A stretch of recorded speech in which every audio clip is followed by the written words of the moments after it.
राजा किशनराज एक बहुत बड़े साम्राज्य के राजा थे। उन्होंने अपना राज्य बड़ी कुशलतापूर्वक चलाया, लेकिन शायद होनी को कुछ और ही स्वीकार था। राजा किशनराज का निधन आकस्मिक हो गया, तो उनके एकलौते पुत्र सभ्यराज को उनकी गद्दी दी गई। नौजवान राजा आखिर था तो किशनराज का ही पुत्र, वो भी अपने पिता की तरह बहुत ही प्रतिभाशाली था। उसने कुछ ही समय में राज्य की सारी बागडोर अच्छे से संभाल ली। राजा की माँ यानी किशनराज की पत्नी पहले ही स्वर्ग सिधार चुकी थी। राजा अपने पिता की एकलौती संतान था और अब उनके माता और पिता दोनों ही नहीं थे। समय समय पर राजा का राज्य के सबसे पुराने और वफादार मंत्री काशीराम मार्गदर्शन किया करते थे, और राजा अपने राज्य के सबसे पुराने मंत्री काशीराम को ही सब कुछ मानता था। एक दिन काशीराम ने राजा को अब विवाह करने की सलाह दी। राजा को उन्होंने पास के राज्य की राजकुमारी प्रेरणा के बारे में बताया।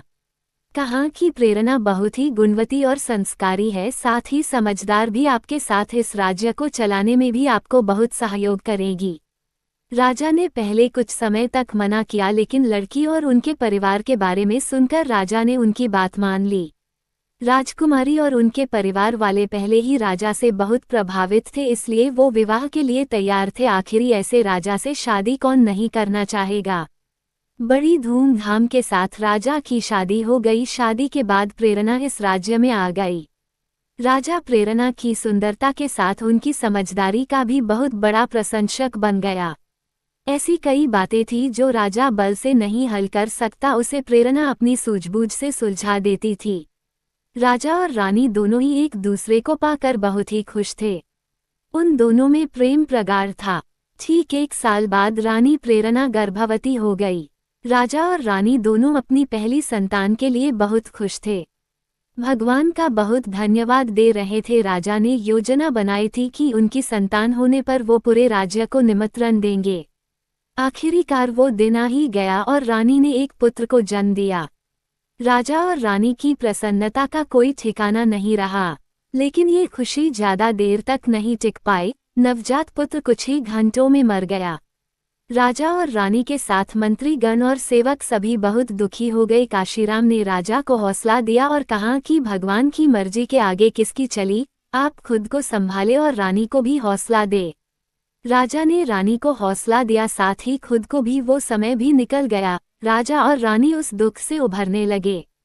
उन्होंने इस सत्य को स्वीकार किया और अपने आने वाले जीवन के लिए फिर से योजनाएं बनाने लगे।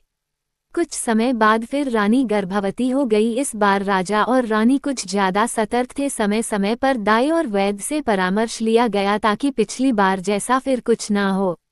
समय आने पर फिर रानी ने फिर एक पुत्र को जन्म दिया, लेकिन इस बार भी वो पुत्र कुछ घंटों का ही मेहमान था। राजा रानी को लगा कि ऊपर वाला उनके साथ ऐसा क्यों कर रहा है। अब ये बात सोचने योग्य हो गई थी। राजा ने अब दूसरे तरह के उपाय करना शुरू कर दिए। सब कुछ होते हुए भी राजा के राजमहल में एक अगल खालीपन था।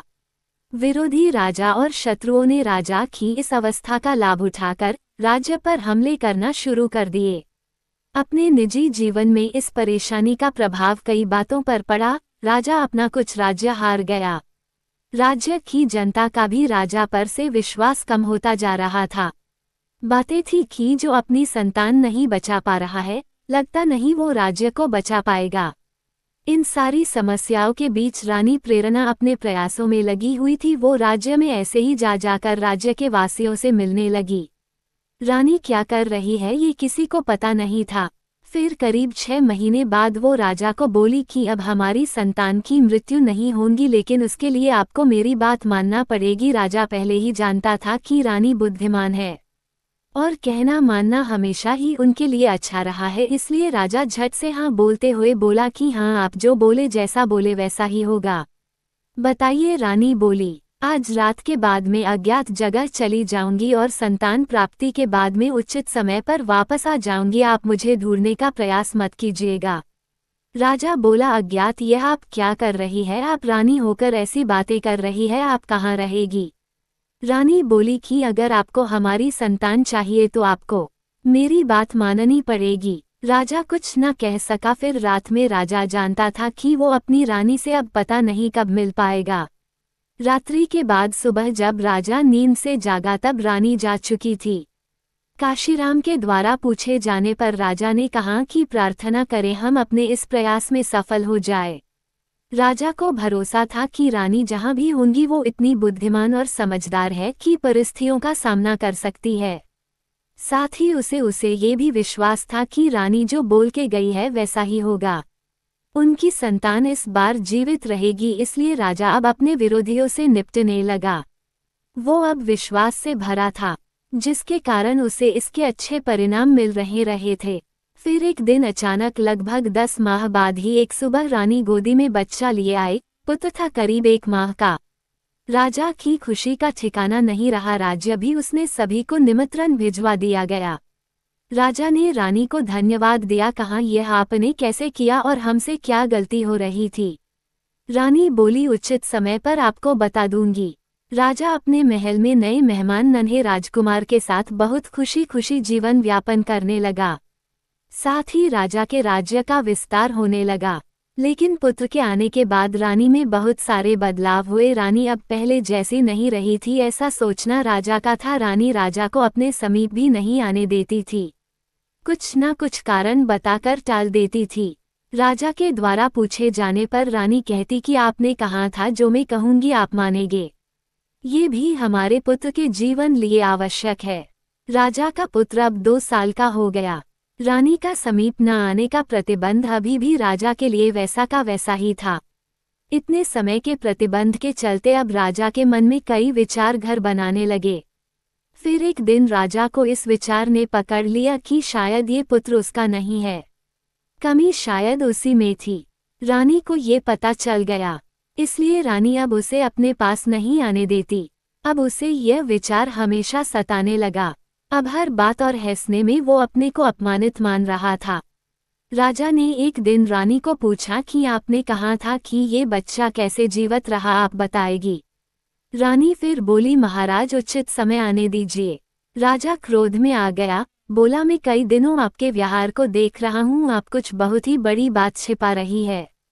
ये बच्चा किसका है, आप हमें सच बता दीजिए, हम आपको क्षमा कर देंगे।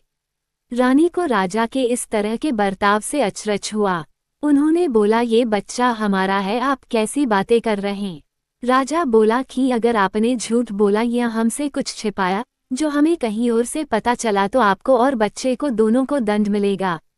रानी यह सुन क्रोध में आ गई और बोला महाराज आप किस तरह की बात कर रहे हैं, बात अगर मेरी होती तो मैं चुप रहती, लेकिन आपने मेरे बच्चे के लिए बोला है और मैं यह बात सहन नहीं कर सकती। सच सुनने की हिम्मत है तो सुने। तब रानी ने एक ऐसे सच से राजा को अवगत कराया जो वो नहीं जानता था। रानी ने कहा कि मैंने इस पूरे राज्य में करीब 6 माह तक भ्रमण किया और जगह जगह जाकर पुराने लोगों की बातें सुनी।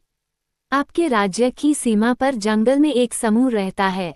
उनके कुल देवता में उनकी अटूट आस्था है और उनमें शक्ति भी है। साथ ही समूह का एक प्रधान है जो पूरे समूह का ध्यान रखता है। उनकी वाणी मतलब उनके देवता की वाणी। जब आप 1 वर्ष के थे तब आपके पिताजी और माता के साथ एक दिन यात्रा पर गए। बगी से यात्रा करते समय उस समूह की एक महिला जो गर्भवती थी बगी से टकराकर मृत्यु को प्राप्त हो गई, जिसके परिणाम स्वरूप उन्हें प्रधान ने श्राप दिया कि अब से उनका वंश आगे नहीं बढ़ेगा।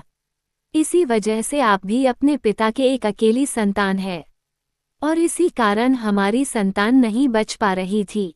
आपके यहाँ से जाने के बाद में वहाँ उन लोगों के साथ रही। शुरू में उन लोगों को मुझ पर क्रोध था, लेकिन फिर वो मेरी आस्था देखकर पिघलने लगे। मैंने देवता से प्रार्थना याचना की, लेकिन एक बार तीर कमान से निकल गया तो वापस नहीं आता। हमारी संतान फिर पैदा होते ही चली गई। फिर राजा पूछता है तो ये बच्चा किसका है। मेरे समय के साथ ही वहाँ एक और स्त्री भी गर्भवती थी, उनकी संतान भी उसी समय हुई। हमारी संतान के फिर चले जाने में उनके देवता के आगे संतान को लेकर जोर जोर से रोने लगी। तभी वो सारे समूहवासी इस बच्चे मुझे देने आ गए और मेरे आगे घुटने टेककर मुझे समर्पित कर दिया। उनकी आंखों में मेरे लिए प्यार था, दया थी और हाथ में बच्चा था। बस मुझे लगा कि अब हमें क्षमा मिल गई। नवजात को मैं कुछ दिन वहां रहने के बाद ले आई। आप अपना बच्चा न होने से कितने दुखी थे। उन लोगों की दया और महानता देखो, एक राजा को उन्होंने अपना बच्चा दे दिया, वो भी उस राजा को, पुत्र को जिसने उन्हें चोट पहुंचाई थी। मुझे लगा कि इस बच्चे को जीवन भर अपार स्नेह देना ही हमारा प्रायश्चित है। राजा ये सब सुनकर कुछ बोलने लायक नहीं रहा, खुद को कोसने लगा। बोला, मैं तो आपके क्षमा के लायक भी नहीं हूँ। अपने परिवार की इस श्राप का पता मुझे नहीं लगा और आपने इतनी तपस्या की। मैंने आपसे विवाह करके आपके साथ अच्छा नहीं किया, मुझे क्षमा करें।